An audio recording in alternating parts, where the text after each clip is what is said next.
There's a price for everything in the borderlands. A goat, a rifle, a season's harvest. And sometimes if the men doing the selling had enough cruelty and not enough conscience, a person. She was 17 years old. She could not see the faces of the men who traded her like a worn coin passing between dirty palms. She could not see the fire they sat around, or the horses tied to the post, or the cold indifference in their eyes. But she could hear everything. The negotiation, the laughter, the sound of coins dropping into a calloused hand. Pocket change. That was what her life was worth to them. Less than a good meal. Less than a night of drinking. They sold her and rode away without looking back. And the world they left her in was dark in every sense of the word. What happened next is not the story of a rescue. It is not the story of a hero arriving on horseback with fire in his eyes. It is stranger than that. Quieter, more dangerous, and more human than most people are comfortable with. A Modoc traveler was passing through that same stretch of broken country. He had no reason to stop. He had his own road, his own trouble, his own silence he carried like a second skin. He was not looking for anyone to save. He was not the kind of man stories usually chose. But he stopped. He looked at the girl left behind like something discarded. And he did not reach for a weapon, or raise his voice, or make any of the grand gestures that stories usually require of their good man. He reached out his hand, and he whispered something. What he whispered changed the direction of both their lives, through mountain cold and human hunger, through betrayal that came wearing a friendly face, through a system designed to swallow people like her whole, and call it order. This is a true story, not the comfortable kind. The kind that happened in the dirt, in the dark, in the margins where no one was watching. And it begins the way most true things begin, not with thunder, but with a transaction so small and so monstrous that the men involved had already forgotten it by morning. She hadn't. She never would. The high desert of the Modoc Plateau in the 1870s was not a place that offered mercy to the weak. It was all volcanic rock and sage and wind that cuts sideways like something personal, a landscape that seemed to have decided long ago that softness was a kind of sin. The settlements out there were rough arrangements, part trading post, part camp, part forgotten corner of a country, still sorting out what it was and who it belonged to. The law existed the way rumors exist, mostly in the telling, rarely in the presence. Men moved through those spaces with the understanding that no one was watching and no one would come. That understanding made some men careful. It made others into something else entirely. Nasha had been born in a small Modoc village near the Lost River. Her blindness came on her gradually, the way bad things often do. Slowly enough that the people around her kept hoping it would stop, kept telling themselves it was temporary, kept offering prayers and herbs and gentle reassurances until the day came when the darkness was total, and the reassurances stopped because everyone had run out of them. She was 12 when the last of her sight went. She was 17 when the men came. She had learned to navigate the village entirely by sound and memory and the texture of ground beneath her feet. She knew which path led to the river by the way the soil changed, from packed clay to loose gravel over the span of about 40 steps. She knew her grandmother's breathing in the dark. She knew the smell of coming rain 2 hours before it arrived. The world had not gone away when her eyes failed. It had simply reorganized itself into a different set of languages, and she had learned them all. What she could not learn was how to make herself invisible to men who saw her condition as an opportunity. The trouble came during a period of extreme displacement. The Modoc War had ended badly. Badly for the Modoc people, which is to say it ended the way it usually ended when a small indigenous nation made a desperate stand against a government with more soldiers than conscience. Captain Jack and his warriors had held the lava beds against the U.S. Army for months, an act of resistance so remarkable that newspapers across the country covered it with something almost like admiration before circling back to call for the tribe's removal. What followed the war's end was a scattering. Families broke apart. People were moved, hid. The ordinary protections of community, the ones you don't notice until they're gone, dissolved. Nazca's family was among those caught in that dissolution. Her father was gone in the way men went gone in those years, which is to say she did not know exactly how or where, only that he had been there, and then he wasn't. Her grandmother, who had been her anchor and her primary caretaker and the person who knew best how to walk beside her through the world, fell ill. Genuinely, gravely ill. The kind of ill that demands everything from the people nearby and still sometimes takes the person anyway. It was during this period, her grandmother sick, her father absent, the community fractured, that the men found her. There were 3 of them. She knew this from the sound of their boots and their horses and the particular way their voices spread out in a triangle around her when they spoke. She did not know their names, and they did not offer them. They were the kind of men who operated in the borderlands between legitimacy and criminality, the way some people live in the borderlands between countries, belonging fully to neither, taking what they needed from both. One of them spoke with an accent she placed as somewhere east, maybe Missouri or Kansas. One spoke very little. One laughed too much. That was the one who frightened her most. The laughing one. They had come to the area following the trail of easier money. Stolen horses, sold information, the occasional transaction that didn't need to be described in polite company. They were not the worst men in the territory, which is to say they had not killed anyone recently. But they were men who had learned to look at the world through the single lens of what could be taken from it. And when they found Nazca alone near the remains of her family's camp, they looked at her the same way. The negotiation was brief. There was a man in a settlement 2 days' ride south who had been known to pay for certain kinds of labor, certain kinds of company, certain kinds of arrangements that did not bear examining too closely. The 3 men knew this man. They had done business in his orbit before. They did not think very deeply about what they were doing. Or if they did, the thinking was brief, and the conclusion was that their need was immediate and her future was someone else's problem. She heard the coins, that sound. The specific dull clink of coins passing between hands was something she would carry for the rest of her life. Not the amount. She never knew the exact amount, and in some ways that was worse than not knowing, because her imagination was forced to fill in the gap, and it always arrived at something humiliatingly small. Later, people who heard her story would ask about the men, would want to know if they were caught, if they were punished. She would always bring them back to that sound. The coins. Because the coins were the true story, not the men. The men were ordinary. It was the ease of the transaction that was monstrous. They rode south. She was placed on a horse in front of the laughing man, who held the reins around her and made comments she did not respond to. The landscape moved beneath her in the way landscapes move when you cannot see them, as a collection of smells and sounds and the angle of wind and the texture of air. She mapped it anyway. She always mapped. It was how she survived, this constant internal cartography, this habit of building a picture of where she was and how far from where she had been. 2 days south, volcanic soil giving way to something drier. The smell of cattle at some point. A river crossing, maybe mid-depth, the horse stepping carefully.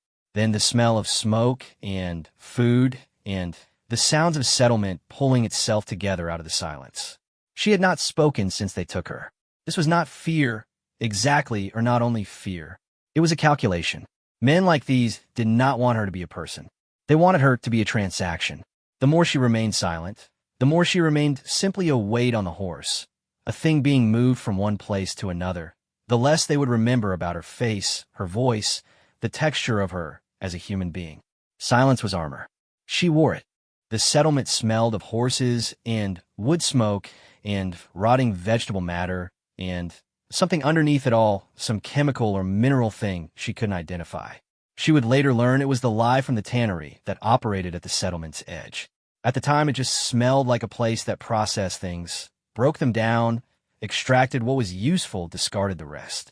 The man they brought her to was named Aldous Greer. She learned his name from the way the others addressed him, with a specific tone that she cataloged as the tone people use for men who held some measure of local power. Not quite deference. More like the careful cheerfulness of people who wanted something. He was not a large man. She knew this from the placement of his voice, which came from about the height of her own eye level, which meant he was shorter than the laughing one. He had a precise way of speaking, clipped and clean, the kind of speech pattern that sometimes meant education and sometimes just meant someone who had worked hard at erasing where they came from. He walked around her once, his boots making a particular sound on the wooden boards of what she understood to be some kind of porch or entrance. Then he said she'd do fine, and the coins changed hands, and the 3 men left. She stood on the wooden boards and listened to the horses go. She did not cry. She had made a decision, somewhere between the moment of her taking and this moment, that crying was something she could not afford. Not because she was not frightened. She was frightened in a way that had become so large and constant it had almost ceased to feel like fear and started to feel like weather, like something she simply existed inside of. But crying would confirm for everyone around her that she was broken, was already defeated, was something to be managed rather than reckoned with. She was not interested in being managed. Greer put her to work in the kitchen of what turned out to be a kind of boarding house, a loose term for what was essentially a collection of rooms where men who worked in the area slept and ate and did not ask each other many questions. There were two other women working there.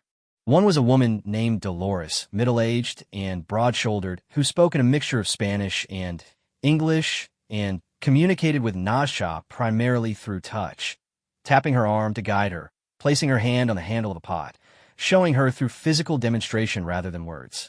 The other woman was younger, maybe 20, and barely spoke at all. Nasha learned her name was Mabel. She had the quality of someone who had learned not to be present even while being in the room. Nasha worked. She was good at it, which surprised Greer and the others, though it should not have. A blind person who has learned to navigate by touch and memory and spatial reasoning does not become helpless in a kitchen. They become methodical. She organized by position, by texture, by smell. She counted steps from the stove to the water barrel. She memorized the temperature of the iron pan at different stages of heat by holding her hand several inches above it. She moved through the kitchen with a quiet efficiency that made her difficult to dismiss. But efficient labor was not all that Greer wanted. She understood this within the first week. She understood it from the way certain men looked at her, or rather, from the quality of silence that fell in her room when she entered it, the particular kind of attention she could feel on her skin even without seeing it. She understood it from Greer's voice when he came to check on her in the evenings, from the small tests he made, from the way he described her to men who came to the boarding house, as though she were an item on a menu he was particularly proud of. She continued to be armor. She continued to map. She was 3 weeks into this arrangement when she heard a new sound in the boarding house. Boots that moved differently from the others, a step that was lighter and more deliberate, not the heavy-heeled stomp of men who announce themselves as a matter of habit. A step that paused in doorways before entering, that noticed things. She heard this person speak to Greer in a voice that was measured and careful, and she heard Greer's voice in response take on that quality of careful cheerfulness, which told her something about the power dynamic between them. Then Greer laughed, not the genuine kind, and said something about the new girl being useful, and she heard the sound of the other person not responding to that in any of the expected ways. She did not know then that this was Elon. She did not know that he was Modoc, that he had been moving through the territory on the particular kind of errand that does not advertise itself, that he had arrived at Greer's boarding house because it was the only place within 40 miles to sleep, and he had not intended to stay more than a night. She only knew the sound of his step, and that it was different. That night she lay on the narrow pallet in the room she shared with Dolores and Mabel and listened to the settlement breathe around her. The wind had come up from the south, which she had learned meant the temperature would drop by morning. She listened to Mabel's shallow, careful sleep, the sleep of someone who had trained themselves not to move too much, not to take up too much space even in unconsciousness. She listened to the horses in the stable reacting to something, a coyote probably, their hooves shifting and their breathing changing for a moment before settling. She thought about the sound of those coins. She thought about her grandmother's hands, the feel of them, the particular roughness of the knuckles, and the way they had always seemed warmer than hands had a right to be. She thought about the kitchen in the morning, and the order of the tasks, and the way Dolores would tap her elbow when the water was ready, and the way the iron pan heated fastest near the right rear corner of the stove. She thought about the step in the doorway. She did not know what to make of it yet. She was not a person given to quick trust, had not been even before the men and the coins and the long ride south. She was a person who observed, who measured, who waited for patterns to establish themselves before drawing conclusions. This was partly her nature and partly the practice of surviving without sight in a world that did not build its systems with her in mind. But the step had been different.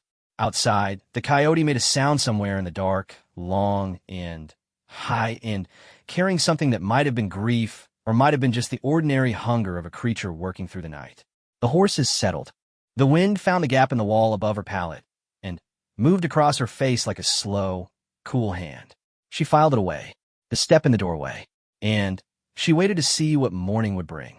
Morning brought frost on the ground and a sky the color of pale ash and the smell of wood fires starting up across the settlement in a slow, spreading perfume of pine and cedar. It brought Dolores's elbow in her ribs and the sounds of the kitchen assembling itself, water and iron and the spit of fat on a hot surface. It brought the noise of men coming to eat, their voices layered over each other, the particular texture of a room full of people who are fueling themselves for labor and not interested in anything beyond that. And it brought Elon. He came to the kitchen not for food, but for water, which was kept in a barrel near the back entrance. She heard him ask Dolores for a cup. She heard Dolores give it without much ceremony. She was at the stove with her back to the room, and she did not turn around. But she listened to the particular silence of someone who had entered a space and was taking stock of it. Not the idle looking around of someone with nothing on their mind, but the measured assessment of someone cataloging what they saw. Then he said, in a voice quiet enough that it was directed at her, and, not the room, your Modoc. It was not a question. She turned around. She could not see his face. She did not know if he was looking at her with kindness or curiosity or something else. She only knew that he had spoken in a way that acknowledged her as a specific person with a specific origin, and that nobody in this settlement had done that since she arrived. Yes, she said, the first word she had spoken in 3 weeks. He didn't say anything for a moment. Then, I know this place. I know what it is. She waited. Do you want to leave? 3 weeks of silence. 3 weeks of armor. 3 weeks of mapping and calculating and keeping herself compact and unreachable. And this man, this stranger with the deliberate step, had walked into the kitchen and asked her in 4 words the only question that mattered. She didn't answer right away. That was not carelessness. It was the opposite. She was listening to everything, to his breathing, to the quality of the space between his words, to the small sounds that tell you whether a person is honest or performing honesty. She was running it all through the system she had built over years of reading a world she couldn't see. Yes, she said. He set down the cup. Then, be ready tonight, he said. Bring nothing that isn't already part of you. He left the kitchen. His step was exactly the same going out as it had been coming in. Unhurried, deliberate, like a man who had already decided something and was now simply executing it without drama. Dolores had heard all of this. She was standing near the water barrel with a look on her face that Nasha couldn't see, but could feel, the particular charged silence of someone deciding whether to interfere. Then Dolores turned back to the stove and said nothing, which was its own kind of answer. The day moved forward. Nasha worked. And beneath the work, beneath the ordinary machinery of the kitchen, and the noise of the boarding house, and the sound of Greer's boots on the porch in the late afternoon, something had shifted. Not hope exactly. She was too careful for hope. But something, a door that had been solid wall that morning was now, possibly a door. She kept her face still, and her hands busy, and her internal map running. And she waited for nightfall the way a person waits who has learned that waiting is its own form of action. Not passive, not resigned, but coiled, ready, burning quietly from the inside like a coal that has decided it is not finished yet. The frost that came that night was harder than the night before. She lay on her pallet and listened to the settlement go through its rituals of closing down. The last voices, the fires banking, the horses settling for real this time, the specific quality of silence that meant most people were asleep. She counted the sounds the way she always counted. She built the map one more time in her mind, the distances and the obstacles and the direction of the cold wind, which was still from the south. 2 days north to the river, she had crossed coming in. She did not know what was north of that. She only knew it was not this. They left before the settlement fully woke. Not in secret exactly. There is no true secret in a place where people sleep light and animals notice everything. But in that particular window of pre-dawn when the world is between states, when the dark is thin enough to move through, but the day hasn't yet assembled its watchers. Elon had his horse saddled and waiting on the western side of the stable, away from the main entrance, tucked into a corner where the building's shadow pooled deepest. Nasha had come out the back of the boarding house through the door that Dolores had, in the hours before her own sleep, deliberately left unlatched. No words had passed between Dolores and Nasha about this. Just the sound of the latch not catching, and when Nasha ran her fingers along the door's edge to confirm it, the faint pressure of what might have been Dolores's hand resting briefly against the other side of the wood, and then releasing. She found the horse by its breathing. She found Elon by his step. He didn't speak. He helped her mount with the matter-of-fact efficiency of someone who does not turn assistance into a commentary on the person being assisted. Then he swung up behind her, and they moved out of the settlement at a walk, keeping the horse's hooves on the softer ground beside the main track, both of them holding their breathing in a particular way that is not quite the same as being silent, but is adjacent to it. They were a quarter mile out when she felt his posture change, a subtle release in the line of his back, the kind of shift that happens when someone has been braced for something and has decided that something isn't coming. She felt her own lungs do the same thing, filling deeper than they had in 3 weeks. Neither of them said anything about it. The high desert at that hour was cold in a way that had weight to it, that pushed against exposed skin with the persistence of something that meant business. She had no coat. She had taken his instruction literally, bringing nothing that wasn't already part of her, and the cold moved in her arms and shoulders and settled there like a tenant. She did not complain. Complaining would have required using air and attention that were better spent on other things, on listening, on mapping, on building the picture where they were going. Elon had a blanket behind the saddle. He shook it out one-handed and settled it around her shoulders without ceremony, without calling attention to the gesture. She pulled it close. "North," she said. It wasn't a question. The wind angle had told her that much. "North and east," he said. Eventually, she processed this. "How many days?" "Depends." "On what?" "On whether Greer sends anyone." She thought about Greer's boots on the porch, about the way he had described her to men, the way a person describes livestock. "He will," she said. "I know." They rode through the thinning dark with that knowledge between them, turning it over, neither of them pretending it wasn't true. The land they moved through was not hospitable to people in a hurry. The volcanic rock of the plateau broke the ground into irregular surfaces that the horse had to pick through carefully, and around it the sage grew thick and low and catching at anything that brushed too close. She could hear the landscape more than she could feel it. The particular acoustic quality of open space, the way sounds traveled flat and far without trees to break them, the absence of echoes that told her they were in a wide flat stretch with nothing close on either side. She built the picture. She kept it current. This was not something she decided to do. It was simply how she existed in the world, the same way a person who has always had to watch where they put their feet does so without thinking about it. By the time the cold started to ease into something more like ordinary morning, they had put significant distance between themselves and the settlement. Elon stopped at a creek that she heard before she reached it, a low, busy sound of water moving over shallow rock, and let the horse drink and drank himself and filled a tin canteen that she heard him uncap and cap with the particular worn sound of a thing used often. He handed it to her. She drank. The water was cold enough to ache all the way down. "My name is Elon," he said, which was the first thing either of them had said in hours. "I know," she said. He was quiet for a moment. "Ow! The man at the door last night. He said your name when you arrived. You were in the kitchen." "I hear everything," she said. Not boasting, just information. A statement of the operating reality. He accepted this with a short sound that she translated as acknowledgement. Then, "Do you know this part of the country?" "I know where I came from," she said. "I know the river crossing. I know the direction we've been moving. But I don't know what's north of where Greer kept me." "There's a settlement," he said, "about a day and a half if we push. Not a friendly one. We'll go around it. Then, after that there's a canyon system that's difficult with a horse, but where nobody's going to follow us because nobody wants to work that hard." She listened to this and stored it. And then we're somewhere else. She sat with that answer. It was not the kind of answer that would have satisfied her if she were the kind of person who needed everything resolved before they could proceed. She was not that kind of person. She was the kind of person who understood that the future, especially the immediate future, was a series of rooms you couldn't see into from where you were standing, and that the only honest thing to do was move through them one at a time, and Respond to what was actually there rather than what you'd imagined. My grandmother is sick, she said. Near the Lost River. I know Lost River country, he said. She was alone when they took me. There was a pause.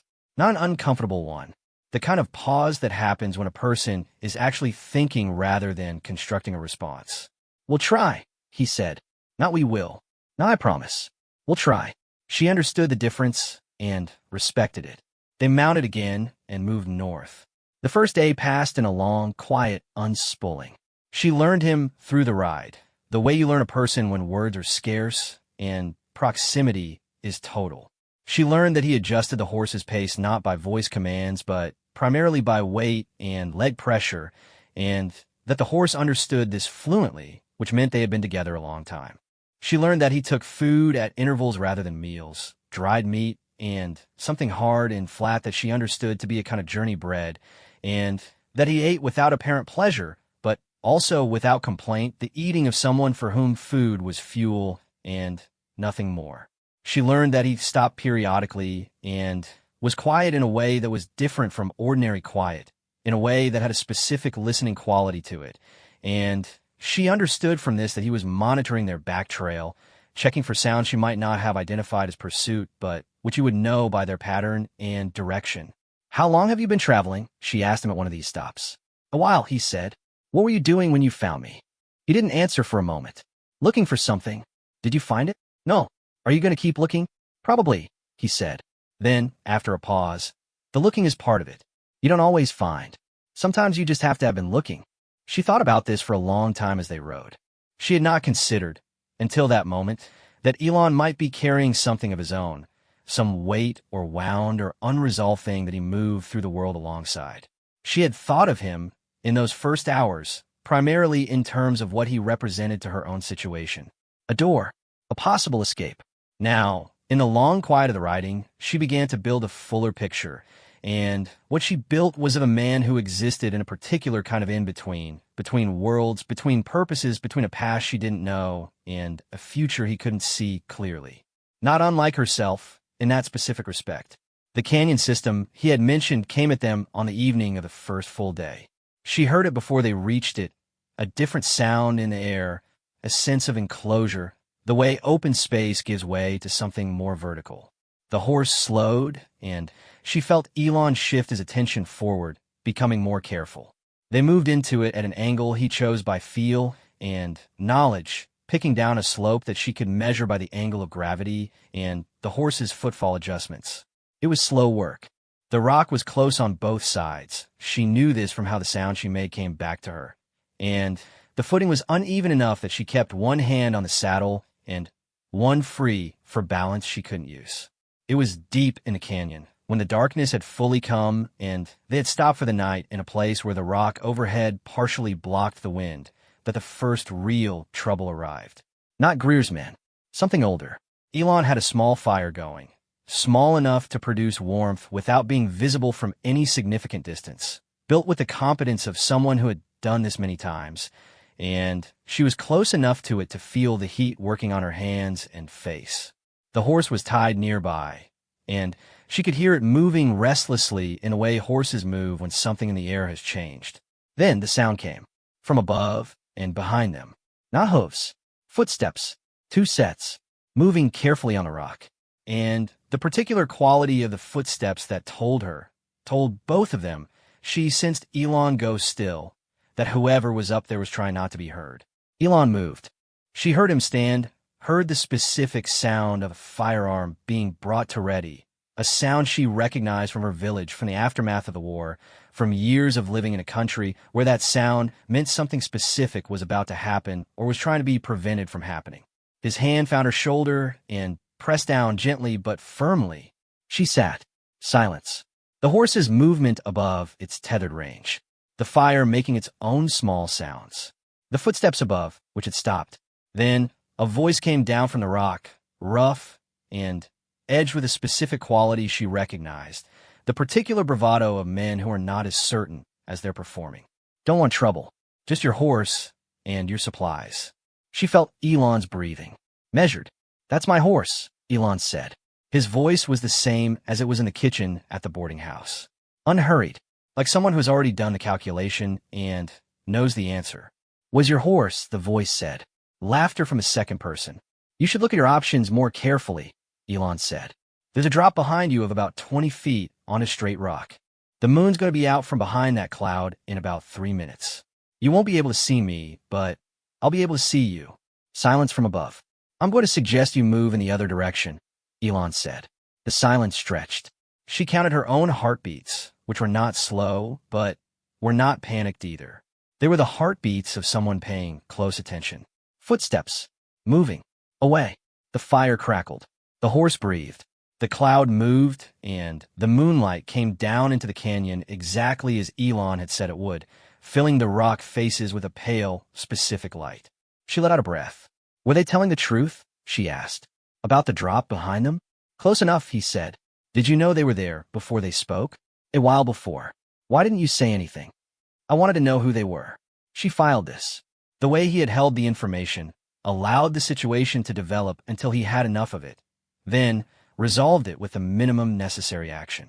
This was a quality she recognized, because it was a quality she also had, a patience that came not from passivity, but from the understanding that information gathered early is more valuable than action taken before you have enough of it.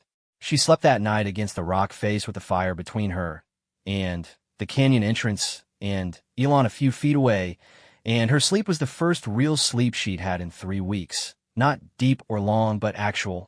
Not the vigilant half-sleep of the boarding house. Real sleep, which requires some measure of safety to be possible at all. She woke before him. She could tell by his breathing.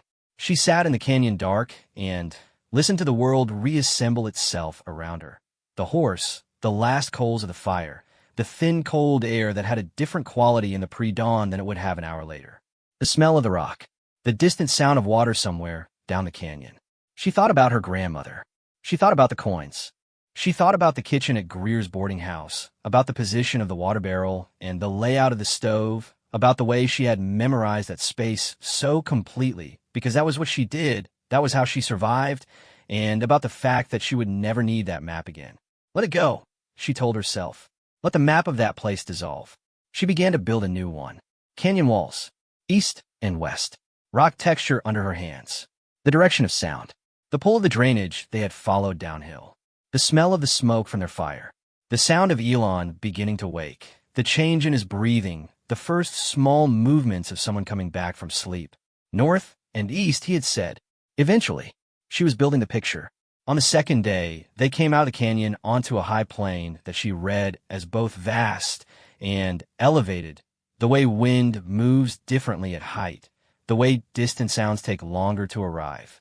Elon stopped on a rise and was quiet for a long moment. She waited. We have followers, he said. Greer, 2 riders. About 3 miles south. They're not in a hurry, which means they think they have time. Do they? No, he said. Not if we move correctly. What followed was a day of movement that was not running. Running would have told the followers something, but which was also not ordinary travel. It was the kind of movement that has a purpose concealed inside an apparent lack of one. Elon changed their direction twice in ways that she understood, from the sun's warmth on her skin, were designed to use the terrain to break their visible trail. He moved them through a stretch of rocky ground where the horse would leave no clear track. He stopped twice at positions where she felt him turning to look behind them, reading something in the distance that she mapped by what it meant for their next decision. At one of these stops, she said, they'll know I can't see. Greer will have told them. They'll think that makes this easier. Elon was quiet. It doesn't, she said. No, he agreed. It doesn't. She felt him looking at her. The quality of attention directed her way. Tell me what you need from me, he said, to keep moving at the pace we need. Nobody had ever asked her that. Not in exactly those terms. Not what do you need to function, not how do I help you, but what do you need to do what we both need done? It was a question that assumed her as a participant with specific requirements rather than a problem to be managed around. She told him, precisely. The hand signal system, a light touch on her left shoulder for obstacles on the left, right for right, pressure from behind for stop, a tap on her forearm for downslope. The pace she could maintain over different terrain. The sound she relied on for spatial orientation, and which noises from him were useful versus which were distracting. He listened without interrupting. Then He implemented it exactly as she had described. The two riders didn't close the distance. By late afternoon, she couldn't hear them anymore, and she asked, and he confirmed. They had either given up or lost the trail. He didn't frame it as a victory. He was already thinking about the next thing. On the third morning, she woke with her body's full report of 3 days of difficult riding. Her inner thighs and lower back carrying the particular suffering of someone not accustomed to this many hours on horseback, her hands chapped from the cold and from gripping when the terrain required it, a bruise along her left shoulder from a place where the canyon wall had caught her. She cataloged all of it without complaint, the way she always cataloged, and then she set it aside and listened for morning. Elon was already moving. She heard the horse being readied. She heard water. She rose and found a creek by sound and washed her face and hands in the cold, which was its own kind of pain that sharpened into alertness almost immediately. "How far are we?" she asked. "From your grandmother?" "Yes." A pause in which she heard him doing some calculation. "If she's where I think she is, and if we make good time today, we'll reach Lost River country before dark." Her hands in the creek water. The cold. Her grandmother's hands. "She might not still be there," Nazcha said. "She might not," Elon agreed. "She might be gone. She might be." She stayed with this. The creek moved against her hands. A bird made a sound somewhere in the brush to her left that she didn't know the name of, a quick, businesslike 3-note sequence. "I need to know," she said. "Either way." "Understand," Elon said. She stood and dried her hands on the blanket he had given her on the first morning, and she turned in the direction of his voice. "Why did you do this?" she asked. "You didn't know me. You had no reason." He was quiet for a moment in the way he was sometimes quiet, not avoiding the question, but actually considering it. "I knew what that place was," he said. "I've seen it before. Different places, same arrangement." A pause. "And you were Modoc. So were a lot of people," she said, "scattered everywhere after the war. You can't help them all." "No," he said, "but I could help you." She listened to this, to the plainness of it. No elaboration, no poetry, no attempt to make it into something larger. Just the irreducible fact of a specific person in a specific moment making a specific choice. She found it more convincing than any grand explanation would have been. The bird made its 3-note sound again and flew. They mounted and went north. The Lost River country came to her as a smell first. It always had, even when she had her sight, because the Lost River had a smell that belonged only to itself. Something mineral and cold underlaid with the particular green smell of the tule grass that grew thick at the margins, a smell she associated with every early morning of her childhood. Every evening her grandmother had stood at the water's edge and done the specific thing her grandmother did there that was neither prayer nor habit, but something between the two. She had never asked what it was called. Now she was not sure she needed to name it. She only knew the smell and what it meant. This was the country she came from. This was the ground that had shaped her feet before her feet knew anything else. The horse felt it too, she thought, or felt her feel it, which amounted to the same thing. It changed its gait slightly, some subtle equine register of the passenger's shift in attention. Elon slowed as they moved into the familiar geography. He had said he knew this country, and she understood what that meant now. He moved through it the way she moved through a space she had memorized, without hesitation, without the small pauses of someone working from a less certain map. "Tell me what you remember," he said. "Exactly." She told him. The camp had been on the eastern bank, in a depression in the ground that was screened on 3 sides by juniper. Her grandmother had chosen it specifically for the screening, which told you something about the time they were living in, that a woman would choose her camp for its invisibility rather than its convenience. There had been a specific tree, a juniper with a split trunk that had grown back together midway up into a single column, that stood about 30 steps from the fire circle. She knew the number of steps. She knew the sound the ground made in that specific place, the way the soil changed from packed clay to something looser and more porous as you approached the riverbank. Elon listened to all of this without writing anything down, and then he turned the horse in the direction she indicated and moved them toward it. She heard the split juniper before she saw its silhouette in Elon's description. Heard it in the particular way the wind changed around a forked object, the sound coming back to her at an angle that told her the trunk split low and rejoined higher. She said stop, and he stopped, and she sat very still and listened. The camp. Something in it. Movement. Breathing. Not her grandmother's breathing, which she would have known anywhere, would have known through a wall, through sleep, through the long distances grief puts between people and the things they love. This was different breathing, shallower, more effortful. The breathing of someone for whom each breath was a separate and conscious enterprise. Not the breathing of a well person, but breathing. She was off the horse before Elon could help her, her feet finding the ground and holding it 30 steps to the juniper's base, and then she stopped and recalibrated and turned slightly left toward the sound and moved toward it with her hands out in front of her. Not because she needed them for navigation, she had the map, but because her body had decided, independent of her mind, that she needed to touch something soon. Her hands found fabric, old, worn, with a specific weight and texture of the blanket her grandmother had made from what she traded for when Nazca was small. She knew this blanket by its nap, by its smell, by the particular way the weave had loosened at one corner from years of use. Her hands traveled along it and found inside it the shape of a person. Small, too small. Her grandmother had not been a large woman, but she had always had a solidity to her, a density of presence that Nazca associated with certainty, with rootedness, with the specific gravity of someone who has survived enough to know they can survive more. This person inside the blanket was smaller than that. Lighter, like something that has used up what it had to spare. Not, Nazca said. Grandmother. The word in her own language. The first time she had spoken that language in weeks, and it came out of her like something that had been held under pressure. The breathing changed. A pause, which was the pause of consciousness surfacing. Then a sound, not words, a sound that her grandmother made that she had always associated with the sound of someone recognizing a face through a window they thought was dark. She sat down on the ground beside her grandmother and found her hands. The knuckles, the roughness, the warmth that had always been more than hands should have a right to. Still there. Less, maybe, than it had been, but present. She said her grandmother's name again and felt the hands move in her grip, a weak grip, an enormous grip, both things at once. Behind her, she heard Elon set up a small camp with the efficiency she had come to understand as simply as nature, without ceremony or comment. The fire was going within minutes.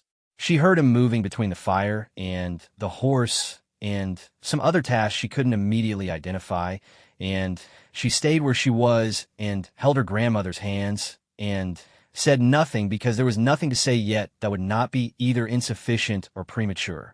Her grandmother spoke eventually. Her voice was thin and dry and moved carefully over the words, but it was her voice. "You came back," she said. "Yes," Nazca said. "I thought." Her grandmother stopped. Started again. "I heard what happened. Someone came through and told me." "I thought, I know what you thought," Nazca said. A silence. The fire building. The horse moving in its tethered range. "Who brought you?" her grandmother asked. "A man. A Modoc man. His name is Elon." Another silence, different in quality. The measuring silence of a woman who had survived a very long time in difficult circumstances and had learned to take the measure of things quickly when she needed to. "Where did you find him?" "He found me," Nazca said. Her grandmother made a sound that she translated as something between acknowledgement and caution. Then, "Is he a good man?"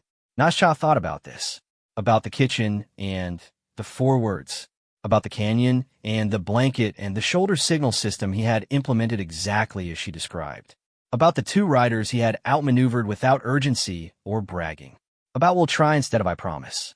"I think so," she said. "I'll know more later." Her grandmother made the same sound, but this time it was more acknowledgement than caution.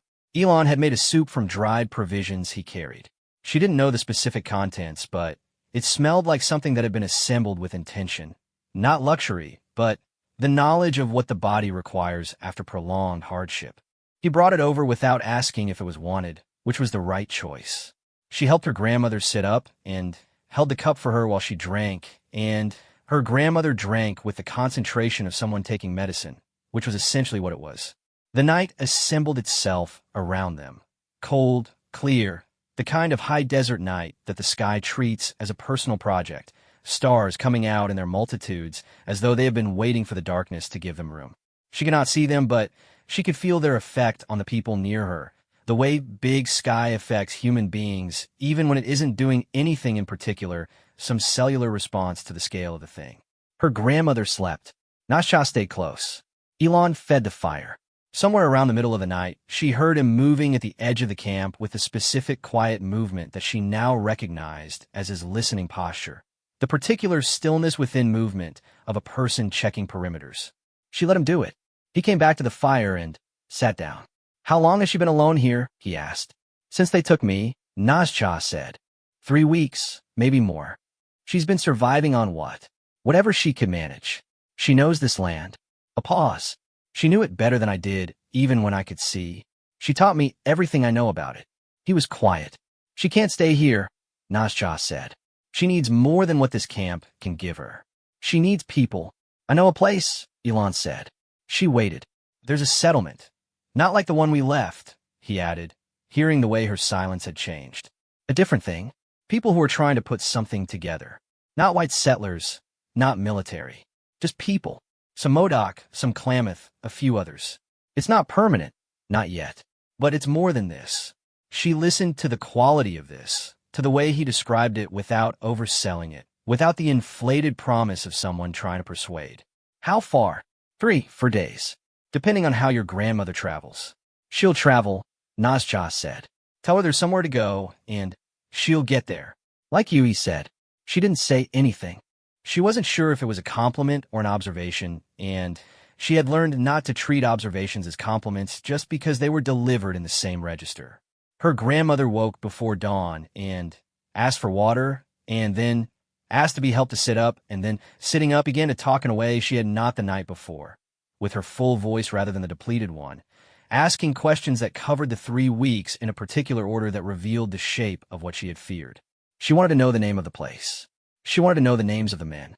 She wanted to know if Nasha had been hurt. Nasha answered honestly. The place, Greer's boarding house. The men, 3 whose names she had never learned.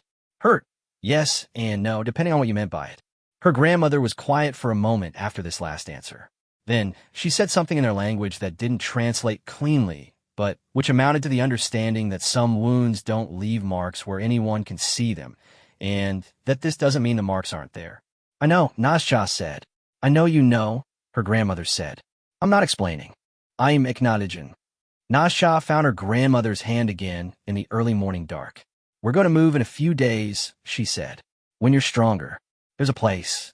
Her grandmother asked the same questions she always asked about new things. What kind of place? Who built it? What do the people there want? She asked these questions because she had lived long enough to understand that places described in general terms could be very different things in specific reality, and that promises about safety and belonging had a poor historical record as far as her people were concerned. Nasha relayed these questions to Elon, who answered them seriously and without impatience, which she noted as significant. People who don't like being questioned by the people they're trying to help are usually more interested in their own sense of themselves as helpers than in the actual helping. She wants to know who leads it, Nasha translated. "Nobody leads it," Elon said. "That's not quite right. There's a woman who started it, whose family had land in the area that wasn't formally taken yet. Her name is Wren. She's Klamath. It's her place." Nasha translated this. Her grandmother considered. "Is Wren a good woman?" her grandmother asked. "I've met her twice," Elon said when Nasha translated. "I can't tell you who someone is from 2 meetings." Her grandmother made the sound, the acknowledging sound. Then she said something that Nasha translated as, "That's an honest answer. Tell him I'll go." In the days that followed, while her grandmother gathered her strength, Nasha learned the shape of their immediate landscape in full. She had the Lost River Country's general map in her memory from childhood, but the specific location of the camp was new to her, and she spent time each morning building it, walking the perimeter with her hands, describing arcs in front of her, reading the ground through her feet, building the acoustic profile of the space by making small sounds and listening to where they went. Elon watched her do this and asked no questions, which was exactly right. It was a private process, like watching someone read. You don't narrate it for them. On the 3rd morning, her grandmother stood up on her own for the first time and walked to the river. Nasha went with her. They stood at the water's edge in the early cold, and her grandmother did the thing she did at water, the thing that wasn't prayer or habit, but between the two, and Nasha stood beside her and listened to the river and let the morning do what morning does when you have time to let it do it. That man, her grandmother said. Yes. He whispered something to you. When he found you. Nasha was quiet. She hadn't told her grandmother about the whisper. She had told her about the kitchen, the 4 words, the departure before dawn. She had not told her about the thing he had said in the boarding house kitchen, the word he had spoken quietly enough that it was only for her. What did he say? Her grandmother asked. Nasha thought about it, about the specific quality of his voice in that moment, low and careful, the voice of someone speaking something that they had arrived at from a long distance rather than one that came off the top. She had been turning the barrel of water. Her back had been to the room. He had said, "Your name?" Just that. Before he said anything else, before your Modoc, or do you want to leave, he had spoken her name in the Modoc language, the full name she was called at birth, which he could only have known if he had already asked someone about her, had already, before she knew who he was, thought of her as a specific person worth knowing the specific name of. She had not told him her name. She had not spoken to anyone in the boarding house. He had found it out some other way, through Dolores maybe, or through some other channel she hadn't identified. Her grandmother was watching her, even though she couldn't watch back. He said my name? Nasha said. My real name. The river moved. Her grandmother was quiet for a long time. The water made its low, busy sound over the rock. A bird in the tule grass made a complaint about something. The morning assembled itself. That was the right thing to say, her grandmother finally said. Nasha didn't answer. She stood at the edge of her home river with cold water moving against her boots, and the smell of tule grass and mineral water filling up her lungs, and she did not cry because cry was still something she did not have room for, but she felt something in her chest do something it hadn't done since the morning the 3 men found her, something the size of a fist slowly, incrementally, one fraction at a time, beginning to unclench. They left for Ren's settlement 2 days later. Her grandmother had recovered enough to ride, though she sat in front of Elon on the horse with the upright posture of a woman who intends to make clear to everyone watching, including the horse, that she is doing this on her own terms. Nasha walked. She had insisted on it. She wanted the ground under her feet, wanted to feel the transition of landscape as they moved through it, wanted to be in full contact with the world she was moving toward rather than carried above it. Elon set the pace to hers. He did not make it obvious that he was doing this. He navigated the horse in a wide, slow walk, and there was no commentary about pace. But she was aware of it, the way you're aware of something carefully considered that has been placed in your path for your use without a note attached. She walked. The country moved around her, its smells and sounds, its textures underfoot, its acoustic distances. She was mapping. She was always mapping, building the picture of where she was, and what was beside her, and what was ahead. She was not the girl those 3 men had taken from a campfire. Or she was that girl because you don't stop being anything that happened to you. It becomes part of the map, but she was more than just that. She was 3 weeks of silence that had been armor. She was a kitchen memorized down to the temperature gradient of an iron pan. She was 30 steps to the split juniper. She was a hand signal system for left and right and stop. She was the smell of the river and her grandmother's blanket and the particular way the tule grass moved in the pre-dawn wind. She was walking north toward a place called Ren's. She didn't know what it would be. She was building the map as she went, the way she always built it, one step at a time, one sound at a time, one handspan of air at a time, constructing from what was actually there rather than from what she had been told to expect. Behind her, ahead of her, inside her own careful and extraordinary head, the picture was taking shape.